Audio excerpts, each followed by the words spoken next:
I'm here with Darren Paul Fisher, director of OXV, the manual. Welcome, Darren, to Montreal. Thank you very much. Is this your first time at Fantasia, or have you been here before? It's my first time at Fantasia. It's my second time in Montreal.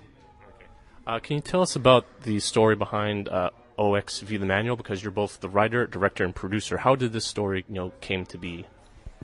I mean, it sounds like a kind of silly, light-hearted sort of answer to that, but it's we can dig into it a bit further. But basically, it really came from the idea, quite a long time ago, to kind of explore in a fictional world why I never win at raffles.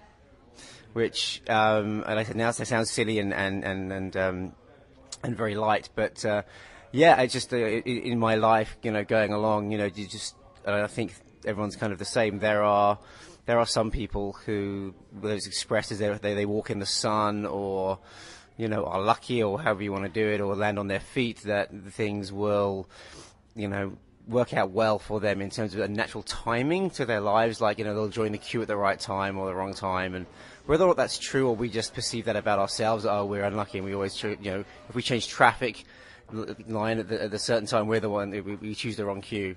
So I didn't really mind whether or not it's 100% truthful or not, but that was my perception of how things were, and I thought it'd be fun to explore that, in a fictional setting. And it did come from, I was dating a girl, many years ago, and there were raffle tickets going around, and we all bought some each for charity, and she had an expectation she was going to win something, and there was hundreds of people, and I was like, I always buy raffle tickets, and you just buy for charity, and you never win. You don't have to stay for the raffle because you never win. She said, no, I usually win something. And I'm like, how can you know this? Because there's hundreds of people. She said, well, I just usually win something. And what happened is, she won something. And I just realized that she lived in a whole different universe to me. So I kind of see myself as the kind of low frequency person, and there are others at a high frequency. And that's the long rambling answer to that question. And why frequency as the main plot point to the whole movie? I try to base everything in some sort of real science. So everything in the film is based on real science. So it should hopefully make a logical sense and a physical sense, even though ultimately it's fiction. And this idea that every physical object does actually resonate on a different frequency. And I remember learning about a bridge, a suspension bridge. It's quite a famous bridge, unfortunately, that I can't remember the name of, so obviously not famous enough. But, it has a certain frequency to it, and they built the bridge, and the frequency it had was the wrong frequency in terms of how fast the wind blows through that area of the river. And this bridge got destroyed because, the wind sort of blew it, and it kept on building up momentum, and it broke apart. And it's the idea that everything has this sort of resonance, this frequency, and I just kind of link that to the idea of luck. So, yeah. When watching this film, I have this weird vibe. This film could have been easily translated into a graphic novel, something that could have appeared on 2000 AD or something. Have you ever thought about, before making it into a movie, to do a graphic novel? That's interesting. I mean, there was another project, and hopefully I'll make that after this one, that was always very much, could be a movie or a graphic novel first. And I love graphic novels. And yeah, I mean, certainly with this project, we've been talking a lot about transmedia and this idea of, building a cohesive universe, but that universe can be explored in any kind of, platform. So the idea of if there is interest and people take to the movie, that we'll have a chance to explore the world through different. Naturally, I don't feel like if we're going to do a sequel, to do a conventional sequel of any kind, more that do a graphic novel of another character within that world would be really good, and explore it through short stories and various other things. After Fantasia, what other film festivals are you going to promote the OXV? We don't know yet. This is our first one, and we've started to get some offers in from other festivals. And what's interesting is, there has to be a certain strategy, and certain festivals want to have because we've still got, this was the world premiere, which means it's the international premiere of the film and the North American premiere of the film. But there's still a European premiere, and there's a South American premiere you can have, and an Asian premiere. And so depending, certain festivals are very prickly about they want that particular area premiere, and others don't, so we sort of have to coordinate with a few other festivals. So I can't actually tell you what the next one's going to be yet, but it's most probably going to be a European premiere as the next festival. Are there any plans or talks for a DVD or Blu-ray release as of yet?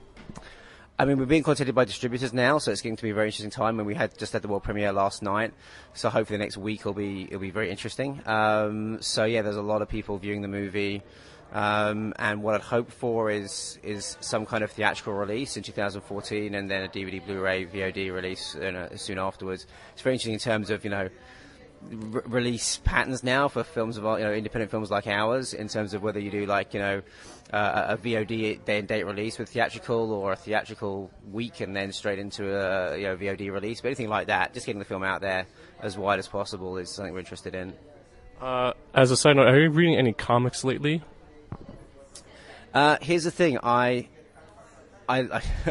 wanted to be in comics when I was younger, but I was, would you believe, quite sporty when I was younger, and I sort of, for whatever reason, I kind of missed the kind of boat of comics. And there was friends of mine that were really into comics, and I was already, when I was interested in comics, kind of behind in terms of understanding the nuances of which comics were the ones they were reading, and so I never fully got into comics in that way. So I've kind to dip in. I've had friends that sort of read this one, read that one.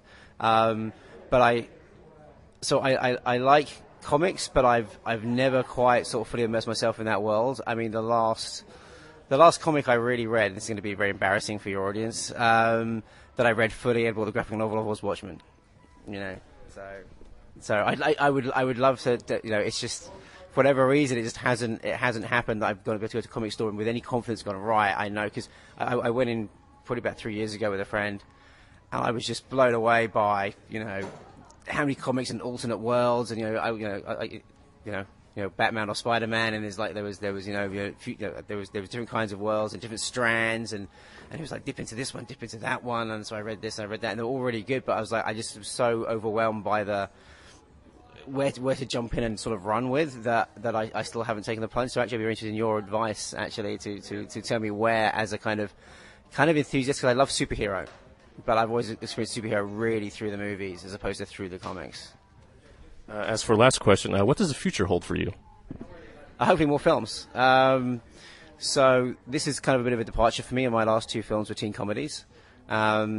And it wasn't, I wasn't writing this kind of material, but the other ones were getting financed. So this for me was to really to make a film that I really wanted to make on my own terms.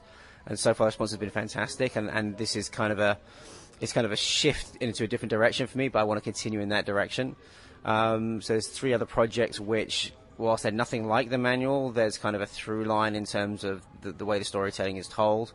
So hopefully, more films, and I said, if there's interest in the manual, then sort of playing around with the world in different platforms, and what I'd love to do, and this is something that I probably have to discuss with various people, is almost like if I could open source the world, and I'd love to go to people, look, this is the world, you go play in it. It's not about money, it's just about creative expression. Thank you so much for your time, Darren. Thank you very much.